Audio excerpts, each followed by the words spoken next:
Hello, നമുക്കിന്നൊരു clay ഉണ്ടാക്കിയാലോ? വീട്ടിലെ മണ്ണ് വെച്ചിട്ട്. ഇതുപോലെ ഞാനൊന്ന് കഴുകിയെടുക്കുന്നുണ്ട് എടുത്ത മണ്ണെ. എന്നിട്ട് അതൊന്ന് അരിച്ചെടുക്കുന്നുണ്ട്. അങ്ങനെ ഒരു 3-4 വട്ടം അരിക്കലും എടുക്കലും ഒക്കെ ആയി. ഇത് സക്സസ് ആവുമോ ഇല്ലയോ എന്ന് അറിയത്തില്ലാത്തത് കൊണ്ട് തന്നെ ഞാൻ കാര്യമായിട്ട് വീഡിയോ ഒന്നും എടുത്തിട്ടുണ്ടായിരുന്നില്ല. അത് കഴിഞ്ഞിട്ട് ഇതുപോലെ ഏകദേശം ഒന്ന് തെളിഞ്ഞ് വന്നപ്പോഴത്തേക്കും ഒരു തുണി വെച്ചിട്ട് വീണ്ടും ഒന്ന് അരിച്ചെടുത്ത് ഈ ഒരു രൂപത്തിലായി കിട്ടിയിട്ടാണ്. ഇതൊന്ന് ഒരു തുണിയിൽ നന്നായിട്ട് ഇതുപോലെ ഇതാക്കി കൊടുത്തിട്ടുണ്ട്. എന്നിട്ട് ഇതൊന്നും ഡ്രൈ ആവാൻ വെച്ചിട്ടുണ്ടായിരുന്നു. വെയിലത്തൊന്നും അല്ല വെച്ചത്, പക്ഷേ ഒരു ദിവസം ഫുള്ള് വെച്ചു കേട്ടോ. അതായത് ഒരു രാത്രി ഫുള്ള് വെച്ചിട്ടുണ്ടായിരുന്നു. നെക്സ്റ്റ് ഡേ തുറന്ന് നോക്കിയപ്പോൾ നന്നായി ഡ്രൈ ആയിട്ട് ഇരിപ്പുണ്ടായിരുന്നു കേട്ടോ. പിന്നെ നന്നായിട്ടൊന്ന് കുഴച്ച് പരത്തിയെടുത്ത് ഈ ഒരു രൂപത്തിലാക്കി കിട്ടി. കുഞ്ഞിപ്പെണ്ണ് ഭയങ്കര ഹാപ്പി. അവൾ മണ്ണിൽ കളിക്കാൻ കിട്ടിയൊരു അവസരം മുതലെടുത്തു നല്ല രീതിയിൽ.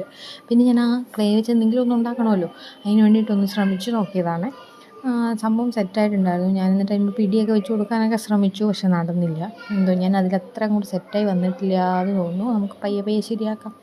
എന്തായാലും എനിക്ക് അവസാനം ഞാൻ പിടിയൊക്കെ മാറ്റിയിട്ട് ആ പാത്രം മാത്രമായിട്ടൊന്ന് എടുത്തെടുത്തു. അത് ഒന്ന് സക്സസ് ആയാൽ നമുക്കിനി വേറെ ഉണ്ടാക്കാമല്ലോ എന്ന് വിചാരിച്ചിട്ട് കുറേ നേരം അതിൻ്റെ പിടിയൊക്കെ ഒന്ന് വെച്ച് കൊടുക്കാനൊക്കെ സെറ്റ് ചെയ്യാനും ഒക്കെ റെഡിയാക്കിയൊക്കെ നോക്കി, പക്ഷെ നടന്നില്ല. എന്തോ ഇനിയിപ്പോൾ ഒന്നുകൂടെ ഒന്ന് ട്രൈ ചെയ്ത് നോക്കണം. അപ്പോൾ ഇത് നിങ്ങളും വീട്ടിൽ ട്രൈ ചെയ്തൊക്കെ നോക്കിയിട്ടുണ്ടെങ്കിൽ താഴെ കമൻറ്റ് ചെയ്യണം കേട്ടോ. നിങ്ങൾക്ക് ഇഷ്ടപ്പെട്ടിട്ടുണ്ടെങ്കിൽ നമ്മുടെ ചാനലൊന്ന് സബ്സ്ക്രൈബ് ചെയ്യാനും ലൈക്ക് ചെയ്യാനും മറക്കല്ലേ. അപ്പോൾ താങ്ക് യു. അവസാനം ഞാൻ അതിൻ്റെ ഇതൊക്കെ ഒന്ന് മാറ്റിയിട്ട് ഡ്രൈ ആവാൻ വെച്ചിട്ടുണ്ടായിരുന്നേ. നല്ലതായിട്ട് ഡ്രൈ ആയി കിട്ടി, പക്ഷേ എനിക്കത് ഞാൻ വീഡിയോ എടുത്തില്ല. ഞാൻ പറഞ്ഞില്ലേ, ട്രാവൽ ചെയ്യുന്നതിൻ്റെയൊക്കെ ഇതിലായതുകൊണ്ട് എടുക്കാൻ പറ്റിയിട്ടുണ്ടായിരുന്നില്ല.